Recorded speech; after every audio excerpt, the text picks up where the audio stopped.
everyone. I'm your host, Brittany Jones-Cooper, and welcome back to Build. Today, I'm chatting with Randall Park, who is always a joy to see on screen, whether he's playing Dr. Stephen Shin in Aquaman or showcasing his rapping skills in Always Be My Maybe. But he is perhaps best known for his role as Louis, the optimistic patriarch of the Huang family on ABC's Fresh Off the Boat. Please help me welcome Randall Park. He's going to join us out here in a moment, but first, check out a clip from the show. I bought you the treats to hand out to the costume beggars. I knew it. Somewhere beneath that hard candy shell lies a soft, gooey... Raisins? Raisins aren't candy. It says right on the box, nature's candy. Yeah, but Jessica, the neighborhood knows I'm a double-barrel candy man. Twix, Reese's, Kit Kat. That's a double barrel, a quad barrel. Why is it when it comes to Halloween you never listen to me? That's not true. I listen to you. So are we on the same page? Yes. No spooky house. Oh, come on. Hey, our house will be haunted soon enough when your mother... Well, soon enough. Put your hands together for Randall Park. Hey.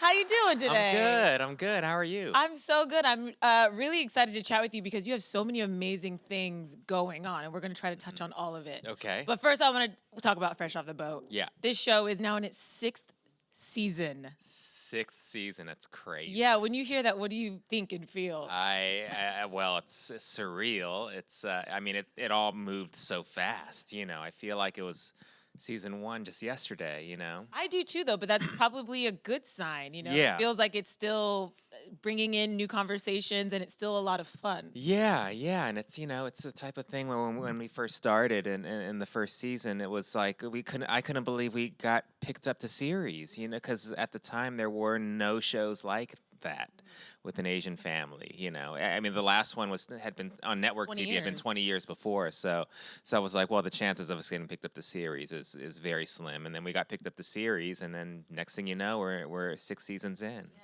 And last season, you guys hit that 100-episode milestone, which is so big because that means it could be syndicated, which means the show could have a life far beyond what we have now. How does that feel? That's pretty crazy. It's crazy. I've been doing this for a long time, and I did a lot of pilots before this show, and those pilots never got picked up the series. So just the fact that that we've created something that will be around forever. It's great. And what do you love about playing Louis? Because he's just like, he's always this light. He's always super positive and just trying to make everything work, even when Jessica's like, I love it. It's a joy, you know. It's I think it's made me a more positive person. I just feel like, it's fun, and it actually is good for me to play somebody with such a positive outlook on life because it bleeds into my own life. Yeah. Has there been any difference in him from the beginning until now, like as a character, as they get more acclimated to the city they're living in this neighborhood? No. No. I mean, it's a sitcom, you know? I mean, he has new challenges. You know, his kids are growing, and they're about to, you know, one of them's about to go to college, and so dealing with those things has definitely affected him over over time. But ultimately, he's still this really lovable dad. Specifically this season, I was just thinking there was an episode where he was trying to figure out like a second act or something he was passionate about. Yeah. And I really loved that episode for him because he is somebody who gives to his family so much. And I just liked seeing him try to like, maybe I'll be a barber. Maybe I'll. That's right. It was a bad call. Yeah, a lot of bad calls, but he does settle on, I think in the end of that episode, if not a later episode, he settles on being a business consultant because he wants to, you know, he's helped his family so much over the years. He wants to help other businesses like become successful like his. So it's real nice. He's a very giving character. Yeah. You mentioned the kids growing up, and they are huge. I mean, when you go back to season 1 and you come to now. They were babies. They were babies. Yeah, now they're like, this guy is like 2 feet taller than me, and it's very upsetting. Yeah, but they're great. They're such great kids. That's another joy of the show, like seeing these kids who are so just they're great people, you know, and they were raised so well. You worry about kids on a TV show because the story goes that they, you know, they have a hard time in adulthood. But these kids, I'm not worried about them because they're just so great. Yeah. How has the vibe on set changed as the boys have gotten older? Just just closer yeah, you know, where I mean we this is 6 seasons in. We've definitely become a family. So it's yeah, it's to see them just as close as they were and when they were little. It's really nice. You know, they're brothers. They like in real life they're like brothers. So it's great. I just know I grew up with 3 older brothers, and it's always like action, and everybody's eating everything. So I wonder if that's what they like, or if they're like that. off For set. sure. Yeah. Yeah. To keep you guys busy. Yeah, they do. They're always joking around and chasing each other around to this day, and they're always hugging, which is so nice to see. It's like they're very like affectionate. Yeah. I wonder, what are your reactions when you see some of these scripts? Because just looking at the most recent episodes, they have you guys doing everything, like you're dressed up as a mad cow in one episode, and you're synchronized swimming in a hot tub in another episode. Yeah, I mean, every season they have to come up with kind of new things and different challenges and different gags, and so they have us doing some pretty out there stuff. But it's fun. It's all. Are you ever like, no, I'm not doing that? No, I'm like, bring it on. Yeah. More ridiculous the better? Yeah, for sure. For sure. It's fun. I guess that would be the most fun thing about being on a show like this, is that you have to be game for everything. For sure. Because when you're doing 20 plus episodes a season. Yeah, and the way the show is, you know, it's a touch heightened reality, you know, like we get into fantasy sequences and flashbacks and dances and songs, and like we go there. So it's fun. It's a lot of fun. You mentioned this was the first show with an Asian American family in more than 20 years. On network TV. On network TV. Yeah. And, you know, we still haven't seen, in the 6 years that Fresh Off the Boat has been on the air, we still haven't seen another show really crop up. Yeah, I mean, we did have Dr. Ken, Yeah. Ken Jeong's show, which was on the same network as us, and it lasted a couple seasons. But yeah, that's been a bit of a disappointment to me, because I was hoping that the success of our show would bring about a lot more shows. But with that said, I think there's a lot more coming. Yeah, I mean, these things take time, you know. And I know Aquafina has a show coming out. Yeah, and I know it's going to be on Comedy Central. Wow. Yeah, and there's going to be I think there's going to be a lot more. Yeah, they just take. You know, the whole process it takes a while, but I do think that our show did play a part in this change that's happening in general in the industry, and I think that's going to be reflected in TV as you know, as time goes by. I think it's played a huge part, and I think ABC specifically has played a huge part into showing all the different families that exist, whether Blackish or Fresh Off the Boat or Mixed-ish. It continues to be a network that I really enjoy supporting because of all the different stories that they want to tell. Yeah, I think I'm real proud of that. I'm proud to be a part of this network. Like, no joke. Like, just like, I think it's so cool that they're telling these stories and doing something that is, you know, helping to kind of change society. Yeah. I also have to mention, I saw the news that you're going to be in the new WandaVision series. Yeah. The first Marvel series on the Disney Plus channels. Whatever it's called. Yeah. What can you tell me about that? Well, it's it is an out there show.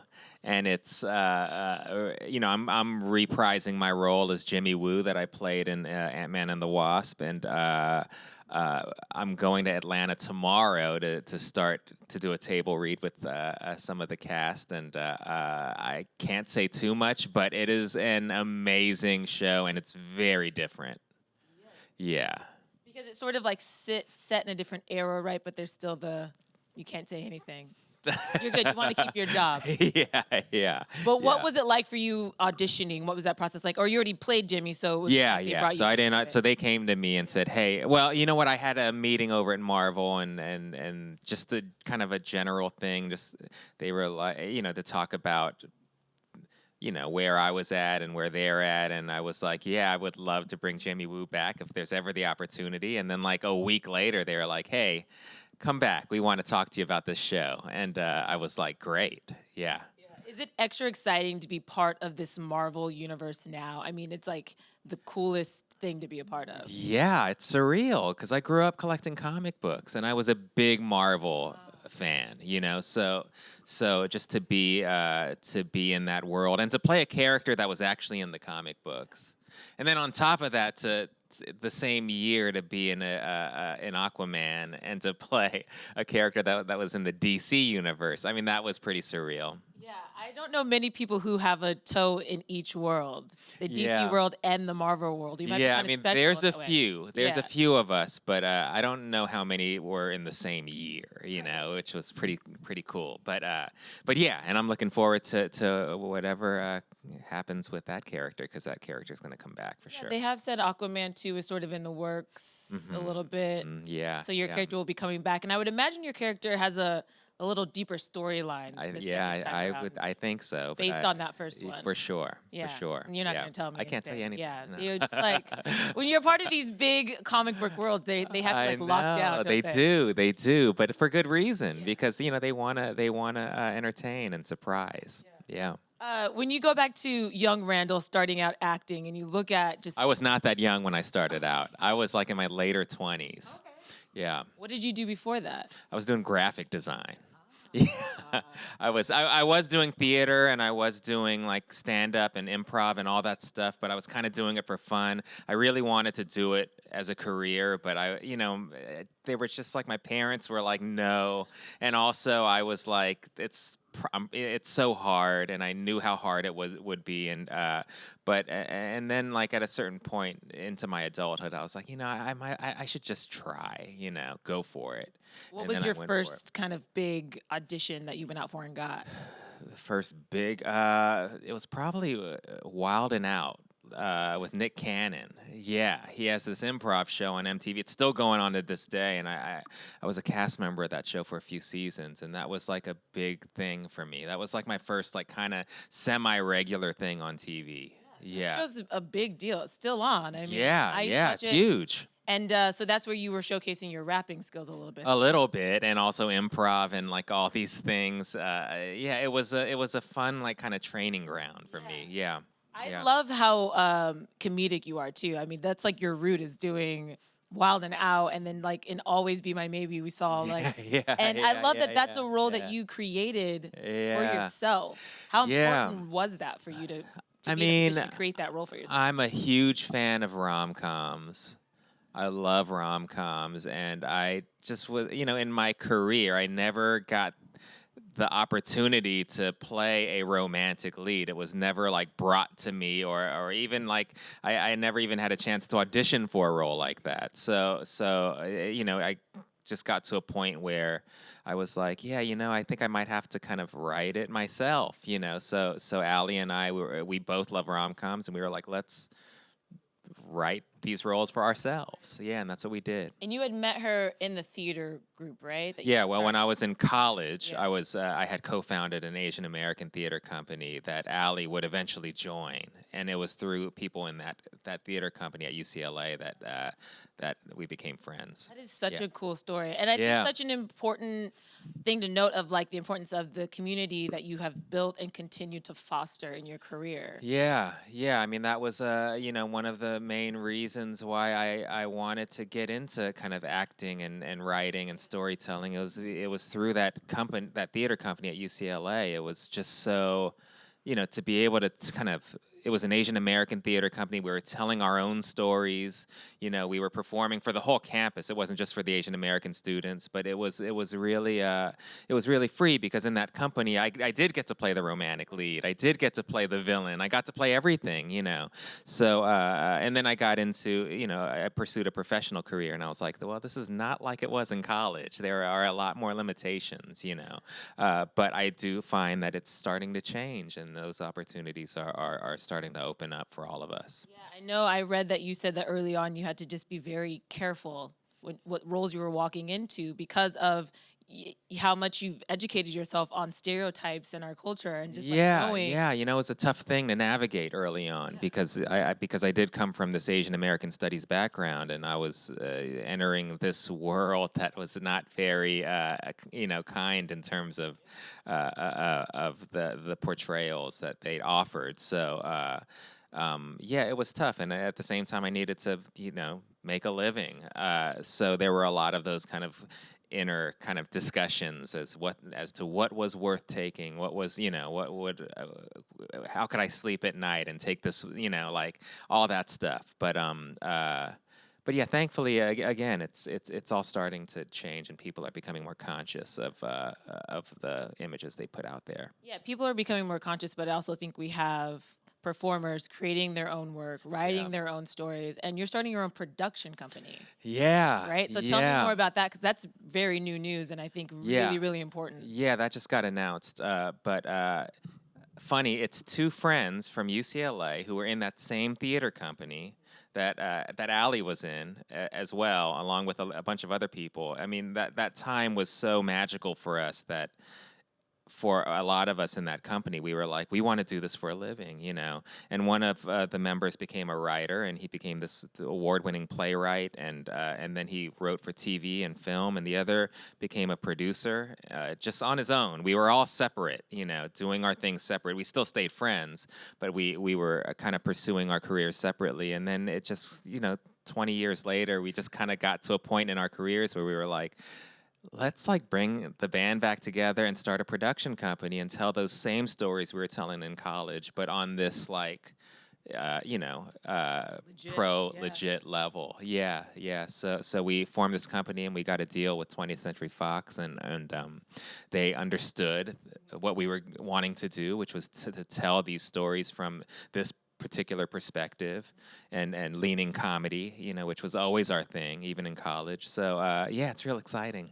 So what are some of these stories that you're excited to share? And are they all from like back in the day? No, no, Okay. they're from all over, and some of them are things that we're generating from within that I'm writing, and Michael Amco, who's our writer, we're writing together, and others that we're taking submissions, and we're hearing pitches, and we're just trying to find the things that resonate with us, and we're gonna just help nurture those things and hopefully get them on TV and in theaters. That's so exciting Yeah. and so cool. Yeah, Like yeah. I feel like I appreciate when people get in that position. Even like when Regina King was talking about as a director, she wants to make sure she does this and just having that like awareness when you reach Yeah. a certain level to make sure that you're bringing everybody in. Yeah, I mean, I feel like that's the way to do it. That's the only way it can be done, really. I mean, you can't depend on them to tell your story.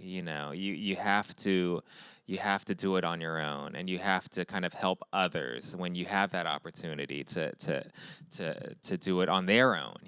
And it's kind of coming from that background at UCLA, it's kind of a no-brainer for our company and for us. Yeah. Yeah, well, congrats on that. And Thank just you. everything. I mean, this has been such a really amazing year for you. Thank you. It's been fun to watch for me. I I'm appreciate sure it. you're exhausted.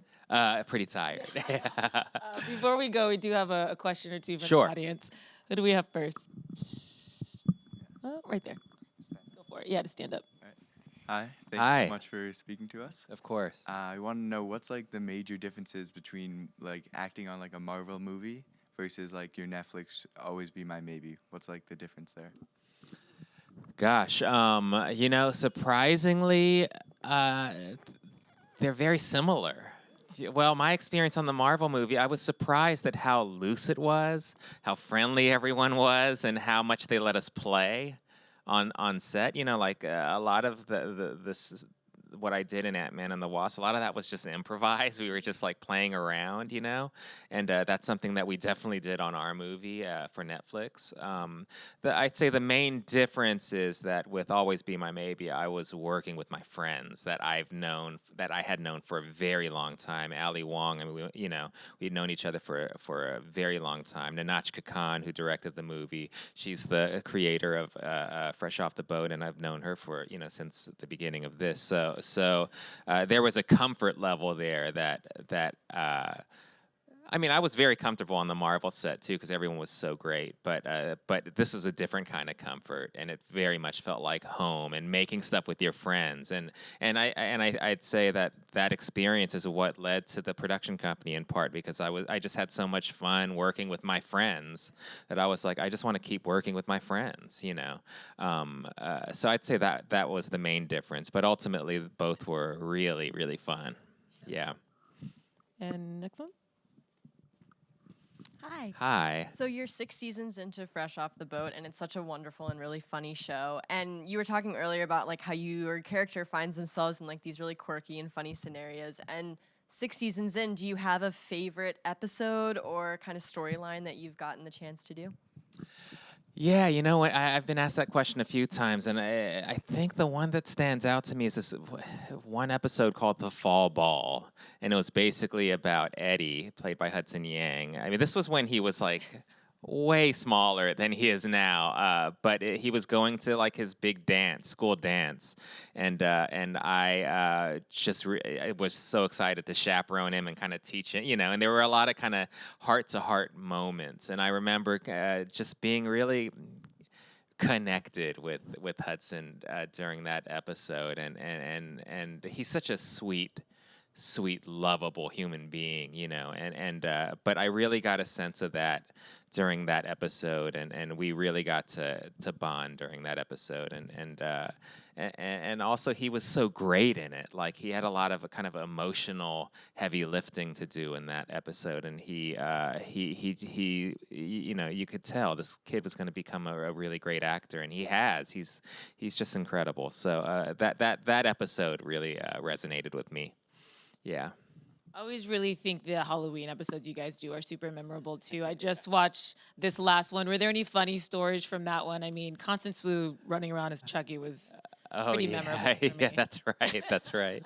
Gosh, I mean, the Halloween episodes are always fun because, for me, because my character loves Halloween. And Constance's character hates Halloween. She loves Christmas. That's like her time to shine. But for me, Halloween is my time to shine. So I get to wear like some of the craziest costumes. Mad Cow. Yeah, this year I was Mad Cow, because mad cow disease was like in the zeitgeist in the 90s. So I had this ridiculous mad cow outfit. But yeah, it's the Halloween stuff is always fun. Are you a Halloween guy in real life? You know, I'm not, or I wasn't until I had a kid, and now, of course, I am. And so, like, yeah, we trick or treat all the every year, and it's been great. Having a kid like brings back a lot of things that I had thought I had grown out of, but now I'm like thrust back into it, and you know, it's like magical. I just see it through her, you know, and it's super fun. I mean, in your defense, the best part of Halloween is really the trick-or-treating, and once you reach a certain age, you just cannot do that at a child, or you're a weirdo. So it's Right. fair, you know, that you Right. discover But that. you know what? We shouldn't care. We should just do it and just embrace that inner child. And if you trick or treat as adults, that's fine. Yeah, guys. don't So feel all the bad. adults out there, there's still a few days you can Yeah. go trick-or-treat, and Do it. Randall says that it's okay. Do it. Yeah. All right? Yeah. Thank you so much for joining us Thank today. you. Congrats on all the amazing stuff going on for you. Please come back and Appreciate talk it. to us more about WandaVision. And I Hawkeye will, and for Two and sure. all those things. And in the meantime, make sure you watch season 6 of Fresh Off the Boat. It airs Fridays at 8:30, 7:30 Central on ABC. Put your hands together for Randall Park.